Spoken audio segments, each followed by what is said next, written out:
जय गुरु जी, शुक्राना गुरु जी, अनंतम अनंतम शुक्राना गुरु जी। गुरु जी महाराज जी के चरणों में कोटि-कोटि प्रणाम और प्यारी संगत जी को जय गुरु जी। संगत जी वीडियो को लाइक कीजिए, चैनल को सब्सक्राइब कीजिए और बेल आइकन को प्रेस कर दीजिए ताकि लेटेस्ट वीडियोज़ की जानकारी आपको मिलती रहे। संगत जी अगर आप भी अपना सत्संग शेयर करना चाहते हैं तो आपको डिस्क्रिप्शन में ईमेल आईडी और व्हाट्सएप नंबर मिल जाएगा या फिर आपको वीडियो के एंड में भी व्हाट्सएप नंबर मिल जाएगा। आप उस पे हमें अपना सत्संग रिकॉर्ड करके, टाइप करके या फिर लिखकर भेज सकते हैं। और संगत जी अगर आप भी गुरु जी महाराज जी के ग्रुप का हिस्सा बनना चाहते हैं तो इस नंबर पे आप मैसेज कर सकते हैं या फिर आपको डिस्क्रिप्शन में लिंक मिल जाएगा। आप उसके थ्रू भी जॉइन कर सकते हैं। संगत जी अपना सत्संग ज़रूर शेयर करें क्योंकि सत्संग करके हम गुरु जी महाराज जी का शुक्राना करते हैं और हमारे एक सत्संग से बहुत संगत को उनके आंसर्स और उनकी ब्लेसिंग मिलती है। इसलिए गुरु जी महाराज जी भी कहते थे अपना सत्संग शेयर करना चाहिए और सत्संग शेयर करने वाले और सत्संग सुनने वाले दोनों को ही ब्लेसिंग्स मिलती हैं। संगत जी आज मैं आपके साथ 2 सत्संग शेयर करूँगी।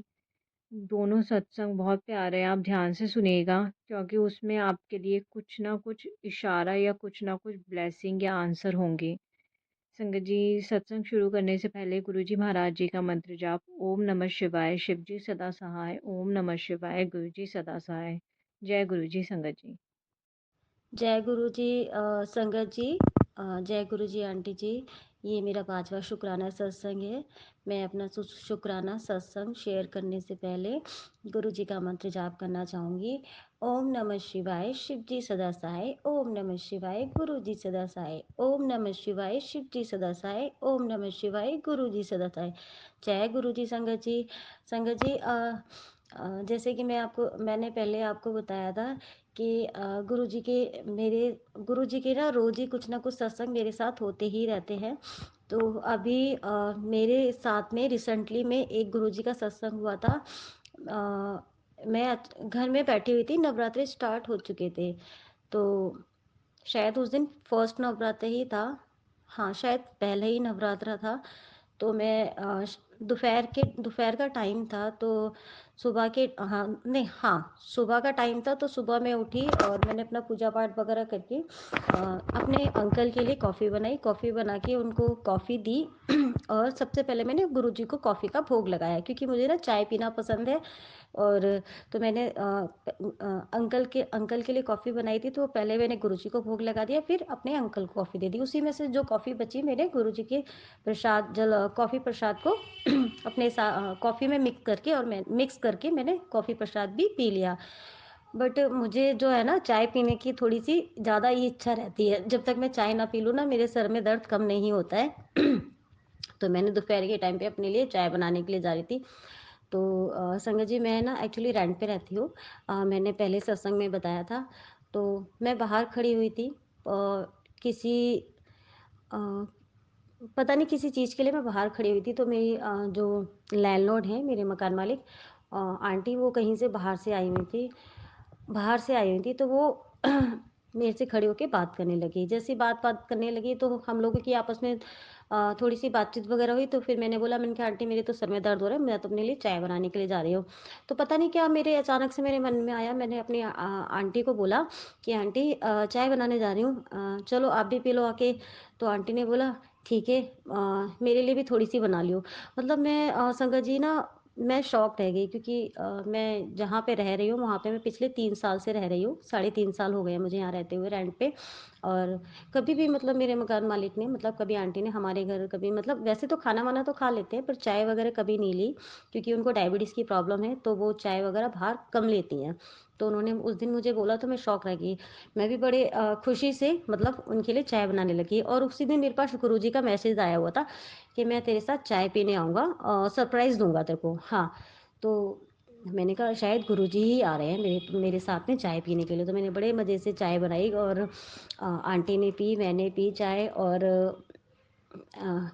बिस्किट भी खाए आंटी ने, एक ही बिस्किट लिया था। और मैंने भी, हमने खूब सारी बातें करी, फिर आंटी अपने ऊपर चली गई और आंटी मुझे बाद में कह भी रही थी कि पता नहीं मैंने अचानक से तुझे क्यों बोल दिया चाय पीने के लिए, और ये मेरा खाने का टाइम होता है और पता नहीं मेरे को अचानक से ऐसा क्या हुआ कि मैंने तुझे एकदम चाय के लिए बोल दिया। वो भी मतलब इस बात को लेके ना बहुत ज़्यादा शॉक थी। तो मुझे बहुत अच्छा लगा, गुरुजी मेरे साथ में चाय पीने के लिए आए। ये मेरा क्या नाम है, पहला सत्संग था, और ये दूसरा सत्संग मेरे साथ ये हुआ कि जिस दिन फर्स्ट नवरात्रा था, हाँ, दूसरे नवरात्रि पे मेरे साथ ये हुआ कि ना दूसरे नवरात्रि पे ईद पड़ी थी। तो ना मैं बाहर मार्केट गई हुई थी माता रानी के लिए फूल माला वगैरह लेने के लिए। तो फूल माला लेके मैं जहाँ मैं पहले रेंट पे रहती थी, तो वहाँ हमारे नीचे नेबर्स हैं, तो मैं उनसे उनकी डॉटर से मिलने के लिए चली गई थी। छोटी सी उनकी प्यारी सी बेटी है पलक, तो मैं उससे मिलने चली गई उनके घर पे। मैं बैठी हुई थी तो अचानक से मेरे पास कॉल आ गया मेरे हस्बैंड का फ्रेंड का, मतलब मेरे अंकल की जो फ्रेंड है वो मॉम्पटन है, तो वो उनका कॉल आ गया। तो उन्होंने उन्होंने मुझे बोला कि भाभी आप कहाँ पर हो? तो मैंने उनको बोला कि मैं मार्केट में हूँ। मैंने कहा मैं सामान लेके आ रही हूँ। तो उन्होंने बोला कि मैं घर पे आपके बैठा हुआ हूँ बाहर, आप जल्दी आ जाओ। तो मैंने कहा ठीक है। मुझे मुझे यही लगा था कि शायद वो मिठाई वगैरह कुछ देने आए हुए हैं। मुझे आइडिया नहीं था, और उन्होंने ना वाइट कलर की टी शर्ट डाल रखी थी और वो मिठाई वगैरह मुझे मिठाई और ड्राई फ्रूट्स के 2 कंटेनर थे, वो मुझे उन्होंने मेरे हाथ में पकड़ाए। घर में बैठे मैंने उनको पानी दिया, उन्होंने पानी खुद ही माँगा कि भाभी मुझे पानी दे दो, तो मैंने उनको पानी दिया। उसके बाद वो चली गई। जब शाम हुई तो संगत जी जब मैंने देखा ना, तो मतलब मेरे अंकल आए, उसके बाद मैंने वो डब्बे पे मैंने नज़र मारी ना, उसमें मतलब 1 किलो का डब्बा था, उसमें मिल्क केक था। और संगत जी आप बिलीव नहीं करोगे, पता है उस डब्बे पे ना मोर पंख बने हुए थे, बहुत सारे मोर पंख बने हुए थे। और मैं इतनी खुश हुई कि गुरुजी मेरे घर आए, और मतलब मैं अच्छे से उनका वेलकम भी नहीं कर पाई। हालाँकि मैंने पहचान नहीं पाई थी, तो गुरुजी का मेरे पास मैसेज भी आ गया था कि तूने मुझे पहचान नहीं पाई। तो सॉरी गुरुबा, मैं आपको नहीं पहचान पाई। ये मेरा दूसरा सत्संग हुआ था। तीसरा सत्संग अ, हाँ, तीसरा सत्संग मेरे साथ अभी क्या हुआ कि ना कल बहुत ज़्यादा अपसेट हो रखी थी, बहुत ज़्यादा अपसेट हो रखी थी। पूरा दिन मेरा मतलब, मैं घर में अकेली रहती हूँ, 3 साल से जॉब भी छोड़ रखी है, तो मैं ना घर पे खाली बैठे-बैठे बोर हो जाती हूँ, परेशान हो जाती हूँ। और मेरे अंकल से ना मेरा आए दिन कुछ ना कुछ झगड़ा होते ही रहता है। तो रात को वो आए, मैंने उनको खाना-वाना दिया डाल के अपने अंकल को, और उन्होंने खाना-पीना खा के वो लेट गए। मेरा मूड बहुत अपसेट हो रखा था, और मैं ना बैठे-बैठे रो रही थी। तो क्योंकि ना मेरे अंकल क्या करते हैं कि आते हैं, खाना-वाना खाते हैं और फ़ोन में लग जाते हैं या फिर सो जाते हैं। मतलब वो मेरे से बात नहीं करते। हम लोग दोनों एक ही घर में रहने के बावजूद एक-दूसरे से बात नहीं करते। जब भी मैं कभी उनसे बात करने की कोशिश करती हूँ, तो वो बिना लड़ाई के और बिना गाली के बात ही नहीं करते, तो मुझे बिल्कुल अच्छा नहीं लगता। तो कल मैं ऐसे ही बैठी रही, पहले तो मैं नीचे बैठे-बैठे रोती रही, पर वो चुपचाप लेटे रहे। उनको मतलब उन्हें कोई फ़र्क ही नहीं था कि मैं क्यों बैठी हूँ या क्यों चुपचाप हूँ, वो लेटे रहे। फिर मुझे गुस्सा आया, तो मैंने क्या किया, मैंने कपड़े चेंज किए और मैं छत पे चली गई ऊपर, 4th फ्लोर पे, सबसे ऊपर चली गई छत पे। और मेरे अंकल का 15-10 मिनट के बाद मेरे अंकल का कॉल आया कि कहाँ, मतलब आया, तो मैंने ना सच्ची में उठाया नहीं उनका कॉल, गुस्से में ना। फिर कॉल आया, फिर भी मैंने नहीं उठाया कॉल।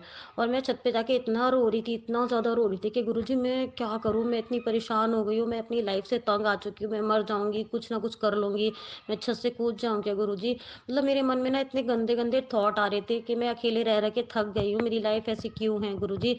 फिर बाद में मैंने गुरुजी को बोला कि गुरुजी प्लीज़ मुझे मरना तो कोई सॉल्यूशन नहीं है, शायद गुरुजी ने ही मेरे मन में थॉट डाला था। और कि मरना तो कोई सॉल्यूशन नहीं है। और फिर मैंने ना अपने आप को सँभाला। मतलब मैंने गुरुजी को बोला कि गुरुजी प्लीज़ मुझे ना दुःख सहन करने की शक्ति दो, अपने आप से लड़ने की शक्ति दो, और मुझे आगे बढ़ना है। मुझे अपने पेरेंट्स का नाम रोशन करना है, मुझे आपका नाम रोशन करना है। सबसे पहले मैंने यही बोला था कि गुरुजी मुझे आपका नाम रोशन करना है, अपने माँ-बाप का नाम रोशन करना है। इस दुनिया में अगर आपने मुझे भेजा है, तो मुझे इस दुनिया में कुछ करके दिखाना है, अपने पैरों पे खुद खड़ा होके दिखाना है। तो मतलब इस तरीके से मैं बोले जा रही थी। और इस तरीके से बोलने के बाद मैंने कहा गुरुजी मेरी आँखों से आँसू अब कभी ना आए, मेरी आँखों से आँसू बिल्कुल सूख जाए। मैं बहुत इमोशनल हूँ, बहुत जल्दी मैं रो जाती हूँ। मेरे को बहुत जल्दी हर्ट हो जाता है किसी की बातों को भी लेके ना मैं बहुत जल्दी रोने लग जाती हूँ, इमोशनल हो जाती हूँ। उसके बाद पता नहीं क्या हुआ, अचानक से मेरी आँखों से आँसू सूख मतलब रुक गए। उसके बाद मैं दोबारा नहीं रोई। फिर मेरे हस फिर मेरे अंकल का कॉल आने लग गया। मैंने देख तो लिया था ऊपर से कि मेरे अंकल गली में मुझे ढूँढ रहे हैं। फिर मैंने सोचा, मैंने कहा शायद ज़्यादा ही परेशान हो रहे हैं, फिर मैंने कॉल रिसीव कर लिया। फिर मैंने उनको बोला, मैंने कहा क्यों? मैंने कहा क्यों मुझे ढूँढ रहे हो? मैंने कहा तुम आराम से जाओ और सो जाओ, तुम्हें क्या मतलब है मेरे से? मैंने कहा तुम्हें कोई लेना-देना ही नहीं है। तो वो मुझे बार-बार कह रहे थे कि रात को नौटंकी करने की ज़रूरत नहीं है। और क्यों मेरे को परेशान कर रखा है, मुझे दिल्ली से बाहर जाना है, तू क्या चाहती है कि मैं अभी चली जाऊँ, अभी चला जाऊँ कपड़े लेके? तो मैंने उनको यही बोला, मैंने कहा तुम मेरे लिए परेशान मत हो, मैंने कहा तुम्हें जाना है अपना चुपचाप जाके सो जाओ। मैंने कहा मैं आ जाऊँगी जब मेरा मन करेगा, मुझे नींद नहीं आ रही है। तो मेरे अंकल समझ गए थे कि मैं छत पे ही हूँ, क्योंकि उन्हें ट्रैफिक की आवाज़ तो आ नहीं रही थी फ़ोन में। फिर मैं थोड़ी देर के बाद नीचे आ गई। नीचे आने के बाद फिर मेरे अंकल कह रहे कि क्यों इतना मतलब परेशान कर रखा है तूने मुझे, रात को चली गई। तो मैंने कहा मैं बाहर तो नहीं गई, मैं छत पे ही गई थी। मैंने कहा मैं तो तुम्हें परेशान ही नहीं करना चाहती थी, क्योंकि तुम्हें कोई मेरे से मतलब ही नहीं है। मैंने कहा घर अकेला घर मुझे भी काटने को दौड़ता है, और तुम रात को आते हो, ना तुम मेरे से बात करते हो, ना कुछ, बस तुम चुपचाप से खाना खाते हो, सो जाते हो, या फिर अब फ़ोन में लगे रहते हो। मैंने कहा मेरा भी तो मन करता है ना कि मैं किसी से बात करूँ, पूरा दिन मुझे अकेला घर में निकालना पड़ता है, ना कोई बेबी है, ना कुछ है। तो मेरे लिए ना पूरा दिन काटना संगत जी बहुत ज़्यादा मतलब डिफ़िकल्ट हो जाता है, क्योंकि 12 साल हो गए शादी को, बच्चा भी नहीं है और जॉब भी नहीं करी, तो मेरा दिमाग ना मतलब हौच-पौच होता रहता है। कुछ ना कुछ मेरे दिमाग में ना चलता ही रहता है, अजीब-अजीब सा। और जब कोई बात करने के लिए नहीं होता ना, वैसे तो मैं सारा दिन गुरुजी से बात करते-करते अपना टाइम निकाल ही लेती हूँ, पर एक हम इंसान है ना संगत जी, क्या कह सकते हैं कि ना मन तो करता ही है ना कि अगर हम हमारे हस्बैंड हैं तो हम उनसे थोड़ी-सी बैठ के प्यार भरी बातें कर सकें। पर अगर वो भी नहीं नहीं हम लोग कर पा रहे हैं, तो अंदर से हर्ट तो होता है ना, दुःख तो होता है ना। तो मुझे भी इस तरीके से दुःख हो रहा था कि मैं क्यों इस मतलब इस तरीके से मेरे साथ क्यों हो रहा है? तो बहुत सारी चीज़ें ऐसे मेरे साथ हुई। उसके बाद रात को मेरे अंकल ने मतलब मेरे को कुछ अपने रिपोर्ट्स मतलब डॉक्टर को उन्होंने दिखाया था, उनके सीने में ना काफ़ी टाइम से दर्द हो रहा था। तो मैंने उनको पहले बोला भी था अपने अंकल को कि ना तुम ना कोल्ड ड्रिंक कम पिया करो, और नॉन-वेज ना वो बहुत ज़्यादा खाते हैं, तो मैंने उनको नॉन-वेज के लिए भी मैंने मना किया था, बट मेरे अंकल है ना मानते नहीं है, सुनते नहीं है। वो कहते हैं एक चीज़ का तो मुझे शौक है नॉन-वेज खाने का, तू वो भी छुड़वा दे। बाकी मेरे अंकल में किसी चीज़ का कोई ऐब नहीं है, गुरु जी की कृपा है। तो कि रात को उन्होंने जब मुझे अपने पेपर्स दिखाए कि डॉक्टर ने मेरे को रिपोर्ट्स मतलब टेस्ट के लिए बोला है, मेरे हार्ट में इतनी प्रॉब्लम है, डॉक्टर ने मुझे कह दिया है कि कभी भी हार्ट अटैक हो सकता है, और तेरे को मतलब ऐसे-ऐसे ये टेस्ट करवाने पड़ेंगे, ये मेडिसिन्स लेनी पड़ेंगी, तू डिप्रेशन में है, तेरी इम्यूनिटी पावर बहुत वीक है। और तो मतलब मुझे ना सुन के मतलब बहुत अजीब लगा, सुन के ना मतलब अच्छा नहीं लगा। तो मैंने अपने अंकल को बोला, मैंने कहा मैं तो इन सब चीज़ों के बारे में तुम्हें परहेज़ के लिए पहले से बोल रही थी, मैंने कहा पर तुम तो मान ही नहीं रहे थे, मेरी सुन ही नहीं रहे थे। तो वो कह रहे कि ना अब तो डॉक्टर ने बोला है, अब तो करूँगा ना सारी चीज़ों का परहेज़, ठंडी चीज़ें बंद करूँगा, नॉन-वेज बंद करूँगा, कोल्ड ड्रिंक्स बंद करूँगा। तो मैंने कहा एक बात बताओ, मैंने कहा मैं बोल रही थी तो क्या मैं पागल थी? तो मैंने कहा वही चीज़ मैं तुम्हें शुरू से समझा रही हूँ, पर तुम मेरी सुनते ही नहीं हो। तो कह रहे तुझे पता है मुझे कितनी प्रॉब्लम्स हो रही है, तेरी आईडी से भी 2 लाख रुपए मैंने ले रखे हैं, मुझे वो भी निकालने हैं, कर्जा भी निकालना है, घर का किराया भी देना है, बहुत सारी चीज़ें मतलब ऐसे मुझे मेरे अंकल ने गिनवा दी। तो फिर मेरे को मतलब पता नहीं क्यों मुझे ना उनके ऊपर ना बहुत ज़्यादा तरस सा आ गया। मतलब तरस क्या, मतलब अच्छा-सा नहीं लग रहा था, क्योंकि ना मैं उनसे बहुत प्यार करती हूँ। तो मुझे अच्छा नहीं लगा। फिर ना मतलब मैंने उनको बोला, मैंने कहा तुम्हें ना कुछ नहीं होगा, मैंने कहा टेंशन मत लो। हालाँकि संगत जी गुरुजी के मेरे पास बहुत सारे मैसेज आ रहे थे बार-बार कि तेरे हस्बैंड के ऊपर कुछ बड़ा रोग आने वाला है, और तो उसके लिए लोटा बड़े मंदिर आज लोटा ब्लेस करवा के लेके आया। तो मैंने गुरुजी से मैंने बोल दिया था कि गुरुजी मैं क्या लोटा ब्लेस करवाऊँ उनके लिए? मैंने कहा वो आपको मानते तक तो है नहीं। मैंने कहा वो कुछ भी, तो मैंने कहा आपका स्वरूप मैंने मंदिर के ऊपर रख दिया था, तब भी उन्होंने कितना ज़्यादा गुस्सा किया था। तो मैंने कहा वो मानते ही नहीं है, मेरी सुनते नहीं है, तो मैंने कहा अगर मैं उनको उनके लिए लोटा ब्लेस करवा के भी लेके आ जाऊँ बड़े मंदिर से, तो क्या क्या गारंटी कि वो पी लेंगे या उससे नहा लेंगे, मतलब जल प्रसाद से न जल से नहा लेंगे। तो मुझे ना मतलब मैं गुरुजी से बोल रही थी, तो रात को जब ये बात हुई ना, तो फिर मैंने उनको बोला, मैंने कहा तुम्हें कुछ नहीं होगा, मैंने कहा तुम ठीक हो जाओगे, मैंने कहा मेरे गुरुजी है ना वो ठीक कर देंगे तुम्हें। तो रात को मैंने ना उनको गुरुजी का जल, जो बड़े मंदिर से हमें ब्लेस किया हुआ जल मिलता है, वो मैंने अपने हस्बैंड को मतलब मेरे अंकल को मैंने दिया थोड़ा-सा पीने के लिए, तो उन्होंने पी लिया। मतलब मैंने कहा, वो कह रहे कि मैं पानी समझ के पीता हूँ, पानी समझ के पी रहा हूँ, तो मैंने कहा कोई बात नहीं, तुम्हारा जैसे नज़रिया है तुम वैसे पी लो। मैंने कहा मेरे लिए तो वो जल और जल जल प्रसाद है वो अमृत की तरह है। मैंने कहा तुम पी लो, तुम्हें फ़र्क पता लगेगा। और मैंने कहा मैं तुम्हारे लिए गुरुजी के बड़े मंदिर से जाके लोटा भी ब्लेस करा के लाऊँगी। तो मैंने कहा आधे जल से तुम नहा लेना और आधे जल से पी लेना। मैंने कहा तुम ठीक हो जाओगे। तो वो उस चीज़ को भी मतलब मेरे को बार-बार बोले जा रहे थे कि कुछ नहीं होगा, मैं नहीं मानता, मेरे लिए हनुमान जी से बड़ा कोई नहीं है, मैं हनुमान जी को बहुत ज़्यादा मानता हूँ, और ये तो इंसान है। तो मतलब माफ़ करना गुरुजी कि उनके अंदर इतनी अक्ल नहीं है, वो मतलब ज़्यादा आपके बारे में नहीं जानते हैं, वो नहीं जानते कि आप साक्षात शिव हो। तो मतलब मैंने उसी टाइम मन-मन में माफ़ी माँगी और मैंने उनको बोला, मैंने कहा जब उन्होंने कहा मुझे विश्वास नहीं, तो मैंने उनको बोला अपने अंकल को कि ना तुम्हें गुरुजी पे भरोसा नहीं, तुम्हें मुझ पे भरोसा है ना? मैंने कहा तुम्हें मुझ पे भरोसा है? मैंने कहा मुझे मेरे गुरुजी पे भरोसा है। मैंने कहा मैं दुनिया इधर की उधर हो जाए, मैंने कहा पर मुझे मेरे गुरुजी पे पूरा भरोसा है। मैंने कहा वो तुम्हें ठीक कर देंगे, चिंता मत करो। मैंने कहा मैं तुम्हें जैसे-जैसे कहते जा रही हूँ ना तुम वैसे करते जाओ। मैंने कहा तुम ठीक हो जाओगे, परेशान मत हो। चलो रात को फिर मैंने उन मतलब प्यार से उनसे बात करी, उनके पास बैठी, उनका सर-वर दबाया क्योंकि हालाँकि उनके व्रत ना नवरात्रों के फुल पूरे व्रत उन्होंने रखे हुए, तो उनके सर में भी दर्द वगैरह काफ़ी ज़्यादा रहता है। तो फिर मेरा गुस्सा शांत हो गया। मतलब इतने टाइम से मैं और मेरे अंकल आपस में बात नहीं कर रहे थे, एक-दूसरे से बिल्कुल भी बात नहीं कर रहे थे संगत जी, और कल रात हम लोगों ने आपस में खूब प्यार से बातें करी। वो नीचे ज़मीन पे सोते हैं क्योंकि अभी नवरात्रे चल रहे हैं, तो मैं ऊपर बेड पे सोती हूँ, तो मैं नीचे बैठ गई उनके साथ में, थोड़ा उनके लिए उनका सर दबाया बैठ के, तो उन्हें उन्हें अच्छा लगा।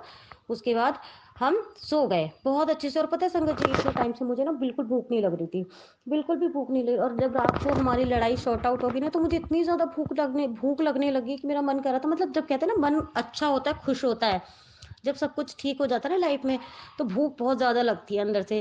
तो मुझे बहुत ज़्यादा भूख लग रही थी, तो मेरे घर में ना मिल्क केक, मतलब जो गुरुजी लेके आए थे मेरे लिए तो वो मैंने 2 पीस उसके मिल्क केक के खा लिए, और उसके बाद मैं इतनी प्यार से इतनी अच्छी नींद सोई। और पता है गुरुजी ने ना मुझे रात को कबूतर के 2 कबूतरों के रूप में दर्शन भी दिए। हालाँकि मैं पहचान नहीं पाई, पर मुझे 2 कबूतरों के रूप में गुरुजी ने दर्शन दिए। जय गुरुजी, शुक्राना, शुक्राना, शुक्राना अपनी बेटी को इतनी प्यारी ब्लेसिंग देने के लिए।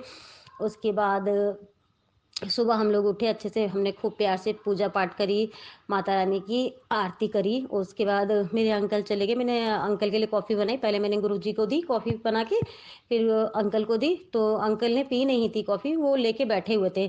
शायद गुरुजी का उन्हें कॉफ़ी प्रसाद पीना ही था, तो फिर थोड़ी देर के बाद मेरे गुरुजी के कॉफ़ी मतलब स्वरूप से अ, लेके और मैंने अपने अंकल की कॉफ़ी में मिक्स कर दी। मैंने कहा ये पी लेंगे तो इनको शायद ये ठीक हो जाएँगे। उसके बाद क्या हुआ संगत जी, मैं अभी दोपहर में मतलब मार्केट में गई, क्योंकि हमारे यहाँ नौमी पूजती है, तो मैं दोपहर में मार्केट में गई सामान लेने के लिए। और मैंने गुरुजी से बोला, मैंने माता रानी को बोला, मैंने कहा माता रानी ध्यान रखना घर का, आप ही का घर है। और मैंने कहा मैं नवरात्रों का सामान लेने जा रही हूँ, कल कंजकें बिठानी है ना। और गुरुजी से मैंने बोला, मैंने कहा गुरुजी चलिए साथ में, और साथ में ही वापस आना। मैं हमेशा गुरुजी को साथ लेके जाती हूँ, साथ लेके जाती हूँ। पहले मैं साथ लेके जाती थी ना, तो मैं लेके आना भूल जाती थी। अब क्या है, मतलब मैं ना गुरुजी को साथ में ही लेके जाती हूँ। मैं गुरुजी को बोल देती हूँ कि गुरुजी मैं आपको लेके आना भूल जाती हूँ, तो ना अब आप साथ में ही चलो, साथ में ही वापस आना। तो मैं भी साथ में, मतलब मैंने गुरुजी को साथ में लेके गई। तो सबसे पहले गुरुजी ने मतलब एक गाड़ी पे भोलेनाथ जी की, शिव जी की बहुत प्यारी सी मतलब प्रतिमा बनी हुई थी। तो वो मेरे मतलब बिल्कुल मेरे आगे से निकली, मुझे बहुत अच्छा लगा। उसी टाइम मैंने बोला जय गुरुजी। और आज सुबह से ना मेरे घर में एक छोटी सी ना बटरफ्लाई घूम रही है, बहुत प्यारी सी। पूरा दिन हो गया आज मैंने उसे देखते तो रूम में ही है, रूम से बाहर निकली नहीं है अभी, छोटी सी। पहली ब्लेसिंग गुरुजी की मुझे ये, मतलब पहली ब्लेसिंग तो मेरे को कबूतर के रूप में, दूसरी मतलब बटरफ्लाई के रूप में, तीसरी मुझे मतलब गाड़ी पे मुझे शिव जी दिखे। उसके बाद आगे खाटू श्याम का जिस पे हारे का सहारा लिखा होता है वो दिखा, उसका निशान दिखा। और उसके बाद थोड़ा-सा और आगे बढ़ी, तो मुझे ब्लैक एंड ब्राउन कलर की बटरफ्लाई दिखी। मतलब इतनी प्यारी, मैंने जय गुरु जी बोला। फिर उसके आगे फिर मैं थोड़ा-सा गई, फिर मुझे शिव जी दिखे, फिर मुझे हनुमान जी दिखे। मतलब गुरु जी मुझे ब्लेसिंग पे ब्लेसिंग, ब्लेसिंग पे ब्लेसिंग दिए जा रहे।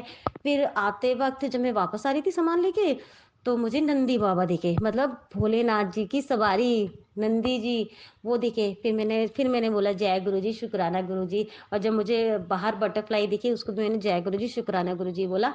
और मतलब आज ना मेरा दिन बहुत बहुत बहुत ज़्यादा हैप्पी है, मैं बहुत खुश हूँ, क्योंकि सुबह से गुरुजी मुझे ब्लेसिंग दे रहे हैं। जैसे मुझे ब्लेसिंग दी है गुरुजी, ऐसे ही अपनी सभी संगत को ब्लेसिंग दीजिए, सबको ठीक कीजिए।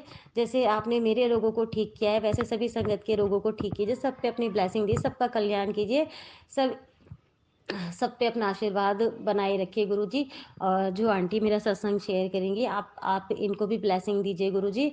और इन पे भी अपने इन इन आंटी पे भी अपना आशीर्वाद बना के रखिए गुरुजी। इनके भी सारी इच्छाएं पूरी कीजिए गुरुजी। और सबका भला करो गुरुपा, सबका सबका सबका सबका भला करो गुरुजी। जो भी संगत अच्छी बुरी संगत है, सबका भला कीजिए गुरुजी। ज़्यादा मुझे बोलना नहीं आता, कैसे बोला जाता है। और माफ़ करना संगत जी, मेरा सत्संग थोड़ा सा बड़ा हो रहा है। और मैं अपनी वाणी को यहीं विराम करती हूँ और गुरु जी का मंत्र जाप करना चाहूँगी। ओम नमः शिवाय, शिव जी सदा सहाय, ओम नमः शिवाय, गुरु जी सदा सहाय, ओम नमः शिवाय, शिव जी सदा सहाय, ओम नमः शिवाय, गुरु जी सदा सहाय। जय गुरु जी, शुक्राना, शुक्राना, शुक्राना, अनंतम अनंतम शुक्राना, हर सांस में शुक्राना गुरु जी, हर पल का शुक्राना। और जो दिया उसका भी शुक्राना, जो नहीं दिया गुरु जी उसका भी शुक्राना। जब तक मेरी सांसें चलेंगी तब तक मैं गुरु जी आपका शुक्राना करती रहूँ। जब जब मेरी सांसें टूटे, जब तक मैं आपका शुक्राना करती रहूँ गुरु जी। मतलब मैं ना अब जिस दुनिया में आई हूँ ना, तो बस आपने मेरा हाथ पकड़ा है ना गुरु जी, तो बस मेरा हाथ कभी मत छोड़ना। और मैं आपके चरणों में ही रहना चाहती हूँ गुरु जी। मैं आपकी प्यारी सी बेटी हूँ। आपकी सुबह से इतने प्यारे प्यारे मेरे पास मैसेज आ रहे हैं। थैंक यू गुरुपा, शुक्राना, अनंतम अनंतम शुक्राना। शुक्राना आंटी जी, आप मेरा सत्संग शेयर करेंगी, आपका भी शुक्राना। सबका भला कीजिए गुरु जी, सबका, सबको, सब पे अपना आशीर्वाद बनाइए गुरुपा, सबका कल्याण कीजिए। जय गुरु जी, शुक्राना, शुक्राना, अनंतम अनंतम शुक्राना गुरु जी।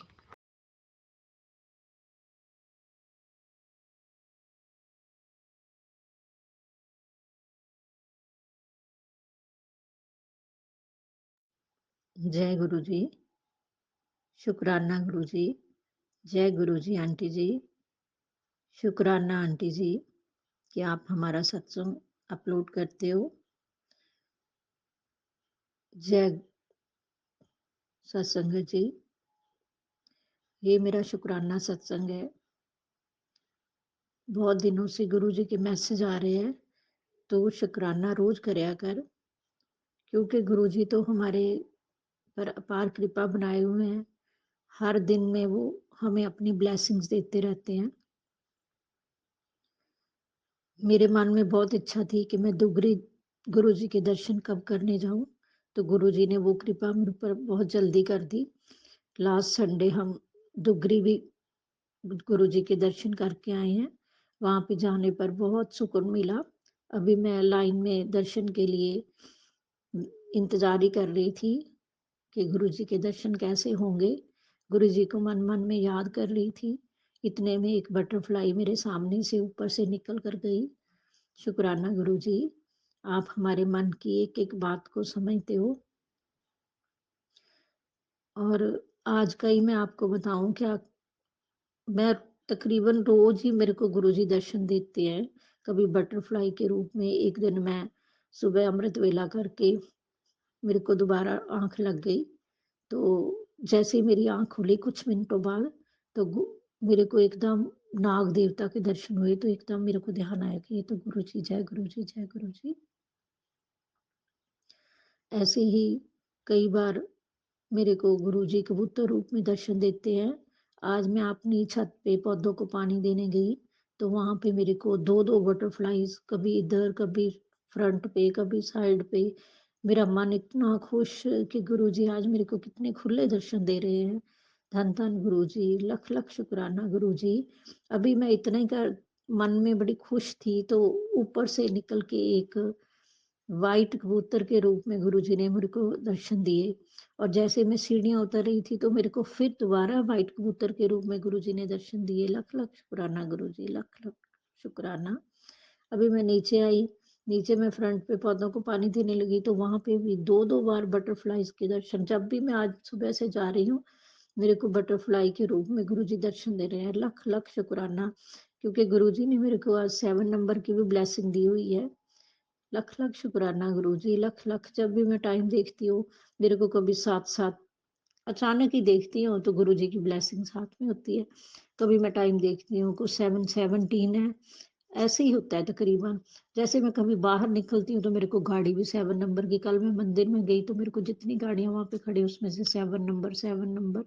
लख लख शुक्राना गुरुजी, आपकी अपार कृपा हम पर ऐसे ही बनी रहे। ऐसे ही सब पर आपकी अपार कृपा, जो दीन दुखी रोगी जो भी है, सबको आपकी ब्लेसिंग मिले। उस दिन एक आंटी जी सत्संग कर रहे थे कि उनके भी पति ठीक नहीं है, तो आप सब उनके लिए प्रेयर करो। तो ऐसे ही गुरु जी आप सब पर अपनी अपार कृपा बनाए रखो। मैं भी अपने अंकल को आपका जल प्रसाद देती हूँ। और अब मन में यही इच्छा है कि आप मुझे बड़े मंदिर बुलाने के लिए कब कृपा करोगे, मैं तो उस दिन के इंतज़ार में हूँ। मेरी यही अरदास है और मैं इसी के साथ ही अपनी वाणी को विराम देती हूँ। ओम नमः शिवाय, शिव जी सदा सहाय। ओम नमः शिवाय, गुरु जी सदा सहाय। आप हम पर ऐसे ही कृपा बनाए रखिए, ऐसे ही अपना ध्यान लगाने में हमें मगन बनाए रखिए। लख लख शुक्राना गुरु जी, लख लख शुक्राना, अनंतम अनंतम शुक्राना गुरु जी, लख लख शुक्राना।